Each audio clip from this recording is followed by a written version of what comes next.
여러분 안녕하십니까? 여러분, 문재인 구속이 점점 가까워졌습니다. 하지만 민주당은 필사적으로 이를 저지하고 있는데요. 윤석열 대통령이 취임한 지 약 2개월 만에 탄핵을 꺼내들고 있습니다. 민주당 당권 주자인 김민석 의원은 대한민국 역사에 또 한 번 불행한 탄핵의 역사가 되풀이될지 모른다며 또 한 번 탄핵을 시사했습니다. 앞서 이재명 의원도 대선 후보 시절 촛불을 들고 보도블록을 깨는 일이 생길 수 있다. 촛불을 들어 국민의힘을 청산하자라고 했는데요. 틈만 나면 촛불을 운운하며 뭐 하는 건지 모르겠습니다. 자기 편이 대통령 할 때는 눈 감고 남이 조금만 잘못하면 바로 촛불 드는 게 민주당의 촛불 정신인지 정말 의문이 드는데요. 문재인 정부 시절 탈원전 폐기로 인해 전교육은 모르는 건 불보듯 뻔했고 소대가리 소리 들으면서 외교 무대에서 왕따 취급받아 국민을 부끄럽게 했고 LH 사건, 윤미향 사건, 드루킹, 남북연락사무소 폭파, 치솟는 부동산, 국가부채 천조원 돌파, 소상공인 다 죽어간 K방역, 조국 사태, 김정숙 옷값, 검수한박 강행, 탈북어민 강제 북송 사건, 서해피살 공무원 사건 등등 너무 많아서 입이 아플 지경입니다. 이외에도 십수 가지가 있지만 현재 문재인 구속은 어렵습니다. 5년 동안 청와대에서 뭐 했겠습니까? 알박기 인사를 단행하며 깨끗이 뒤청소했지 않겠습니까? 이런 나라를 물려받은 윤석열 정부는 죽을 맛이겠죠. 나라 국고엔 구멍이 났고 물가 상승으로 욕은 욕대로 먹죠. 이러니까 민주당은 옳다구나 하고 강제 북송 사건 등 이런 사건 대신 경제에 집중해야 한다며 정치의 공작이라고 둘러대고 있는 거죠. 탈북 어민들이 흉악범이 아니라는 주장이 나오고 있는 것 다들 아실 텐데요.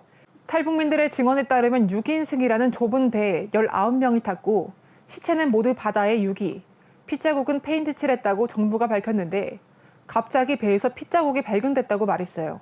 하지만 당시 현장에 파견된 검역관이 배에 핏자국은 없었다고 밝혔습니다. 정말 이 모든 게 문재인 정부가 씌운 흉악범 프레임이라면 사람이 징그러울 지경이네요. 어민들은 자기소개서 20장을 작성하며 납포된 순간부터 귀순 의사를 밝혔지만 무참히 짓밟혔고 테러범용 케이블타이에 묶이고 안대까지 착용한 채 끌려다녔습니다. 어민들은 북한 군인을 보고 바닥에 주저앉았고 경찰들은 이를 질질 끌고 갔습니다. 결국 어민들은 반역죄로 세양당했던 것이 알려지며 이들의 귀순 의사가 명백했던 것이 확인됐습니다. 이 북한 어민들의 돌격대 소속 노동자라는 주장이 나오고 있는데 김정은이 죽을 만큼 노역을 시켜 이를 비판하는 경문을 내걸었고 그게 발각돼서 탈북한 것이라는 구체적인 정황까지 나오고 있는 상황입니다. 애초에 이 모든 일을 비밀로 처리하다가 몰래 문자하는 걸 기자한테 들켜서 이 사건이 수면 위로 오르지 않았습니까? 찜찜하니까 뒤에 숨긴 거였죠. 이 같은 일을 저질러 놓고는 한가하게 등산하고 강아지 사진 올리고 침묵을 하고 있다가 남북한의 평화체제를 원한다는 책 한 권을 윤 정부에게 권하며 분통을 터뜨리겠습니다. 사저의 지지자들이 오니 유쾌한 정숙 씨는 손아트까지 날리면서 수건 살풀이 쇼까지 보여줬습니다. 노무현 전 대통령의 추도식에서 들썩들썩거리던 흥이 아직까지 남아있나 봅니다. 백신으로 사망한 이들의 유족이 그 앞에서 집회를 할 때는 손가락질했고 결국 집회금지 통고까지 내렸습니다.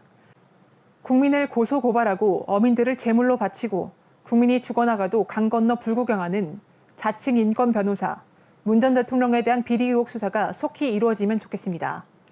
민주당은 탄핵 거리기 전에 쌌던 똥부터 치우시길 바랍니다. 이것으로 마치겠습니다. 감사합니다.